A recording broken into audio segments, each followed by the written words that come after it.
السلام علیکم ورحمۃ اللہ وبرکاتہ دوستو، آج ہم بات کریں گے اسلام کے سب سے عظیم اور حیرت انگیز واقعہ پر، اسراء اور معراج۔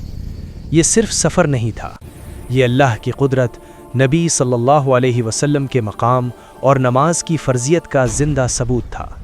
لیکن یاد رکھیے، معراج سے پہلے نبی صلی اللہ علیہ وسلم پر سب سے مشکل وقت گزرا۔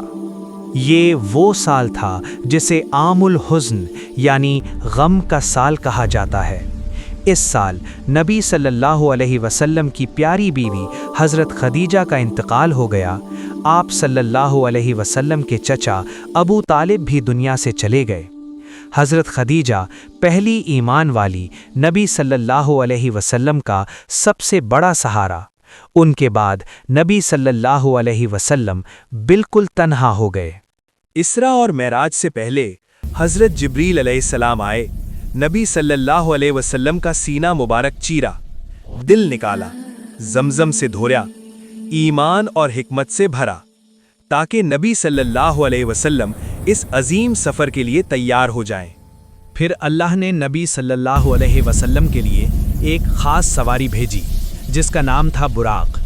براق کیسا تھا؟ سفید رنگ کا جانور، گدھے سے بڑا، خچر سے چھوٹا، جہاں نظر پڑتی وہاں قدم رکھتا، بجلی کی طرح تیز رفتار۔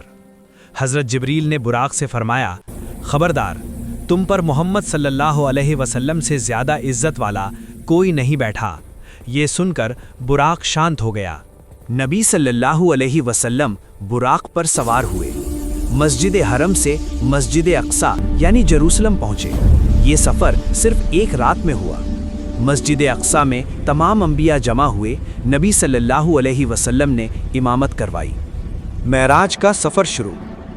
مسجد اقصی سے نبی صلی اللہ علیہ وسلم کو آسمانوں کی طرف اٹھایا گیا۔ حضرت جبریل علیہ السلام ساتھ تھے۔ ہر آسمان کے دروازے پر اجازت لی گئی۔ پہلا آسمان، حضرت آدم علیہ السلام۔ حضرت آدم علیہ السلام نے کہا، مرحبا، نیک بیٹا اور نیک نبی۔ داہنے جنتی روحیں، بائیں دوزخی روحیں۔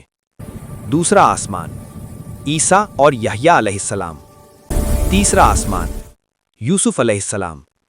حضرت یوسف علیہ السلام کو آدھی دنیا کی خوبصورتی دی گئی۔ چوتھا آسمان، ادریس علیہ السلام۔ حضرت ادریس علیہ السلام کو بلند مقام دیا گیا۔ پانچواں آسمان، ہارون علیہ السلام۔ حضرت ہارون نرم دل نبی تھے۔ چھٹا آسمان، موسیٰ علیہ السلام۔ موسیٰ علیہ السلام رو رہے تھے۔ وجہ، میرے بعد آنے والی امت جنت میں زیادہ جائے گی۔ ساتواں آسمان، ابراہیم علیہ السلام۔ حضرت ابراہیم بیت المعمور کے پاس تھے۔ انہوں نے کہا، امت کو سلام کہنا اور بتانا جنت کے لیے عمل چاہیے۔ سدرۃ المنتہا۔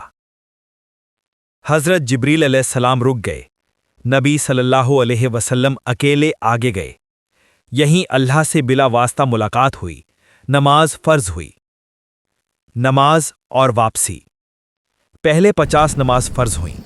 حضرت موسیٰ علیہ السلام کے مشورے سے 50 سے 40، پھر 30، پھر 20، پھر 10، پھر 5۔ اللہ نے فرمایا 5 ہی رہیں گی، لیکن ثواب 50 کا ہوگا۔ زمین پر واپسی۔ نبی صلی اللہ علیہ وسلم آسمانوں سے واپس آئے، مسجد اقصی، پھر براق پر سوار ہوئے، مکہ واپس آ گئے۔ صبح تک سب کچھ نارمل تھا۔ لوگوں کا امتحان۔ کچھ لوگ ہنسے، کچھ کا ایمان کمزور ہوا، لیکن حضرت ابو بکر رضی اللہ تعالی عنہ نے کہا کہ اگر محمد صلی اللہ علیہ وسلم نے کہا ہے تو بالکل سچ کہا ہے، اسی لیے وہ صدیق کہلائے۔ آخری پیغام۔ اسراء اور معراج کا سب سے بڑا تحفہ نماز۔ جو سجدے میں جھک گیا وہی اصل میں معراج پر پہنچ گیا۔